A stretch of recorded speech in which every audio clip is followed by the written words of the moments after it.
Guys get ready with me video చేసేద్దామా, అది కూడా వితౌట్ మేకప్. ఏందక్కో ఏంది ఈరోజు పెద్ద డిసిజనే తీసుకున్నాం అని అంటారా? నేను ఎప్పుడు ఇలానే ఉంటాను, నేను ఎప్పుడు న్యాచురల్, మనం ఎప్పుడు మేకప్ అప్లై చేయమన్నమాట. అండ్ ఈరోజు స్పెషల్గా నో మేకప్ అని ఎందుకు చెప్తున్నా అంటే, ఈరోజు మా స్కూల్లో ఫేర్వెల్ పార్టీ ఉంది. సో ఆ ఫేర్వెల్ పార్టీ కోసం రెడీ అవుతున్నా. And farewell party and parties అంటే ఎవరైనా ఖచ్చితంగా మేకప్ అనేది అప్లై చేసుకుంటారు. ఆ మేకప్ అనేది తెలియని వాళ్ళైనా సరే. బట్ మనం ఇక్కడ ఏది అప్లై చేయడం లేదు. చూడండి, ఇదే నా ఒరిజినల్ ఫేస్. అండ్ నా ఫేస్ మీద ఎన్ని dark spots and dark circles ఉన్నాయో, కానీ ఇవన్నీ నా ముఖంలో ఒక పార్ట్ కదా. సో మనం వాటిని తీసేయలేం. అందుకని మేకప్ వేసుకొని ఎందుకు వాటిని తీసేసి బాధపెట్టమని నేను కూడా మేకప్ వేయదలుచుకోలేదు గాయస్.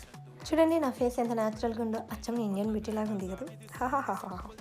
అసలు మేకప్ వేసుకుంటే ఎన్ని టెన్షన్లు, ఎక్కడ మేకప్ స్ప్రెడ్ అయిపోతుందో, కాజల్ స్ప్రెడ్ అయిపోతుందో, చెమటకు మేకప్ అంతా పోతుందేమో, లిప్స్టిక్ అంతా అంటుకుంటుందేమో, ఇలాంటి చాలా టెన్షన్స్ పడాలి. అబ్బా మనకైతే ఇప్పుడు నో టెన్షన్, ఓన్లీ పెన్షన్ అన్నట్టు. టెన్షన్ లేదు, ప్రశాంతంగా ఉండొచ్చు మేకప్ లేకుండా. అసలు మేకప్ లేకుండా ఫేస్ చూపించాలంటే ఎంత ధైర్యం ఉండాలో తెలిసిన guys. Be confident in your own skin అని అంటారు. అది చెప్పడం ఈజీనే, బట్ చేయడమే చాలా కష్టం. అయినా కూడా సరే, ఏదైతే అదైందని చెప్పని ఈరోజు మా పిల్లల్ని దడిపించేద్దాం, వణికిచ్చేద్దాం అని చెప్పని మనమైతే ఇక్కడ వితౌట్ మేకప్ రెడీ అవుతున్నాం. And just only lip balm apply చేస్తున్నాం. అది కూడా మన పెదాలు పగిలిపోతున్నాయి కాబట్టి.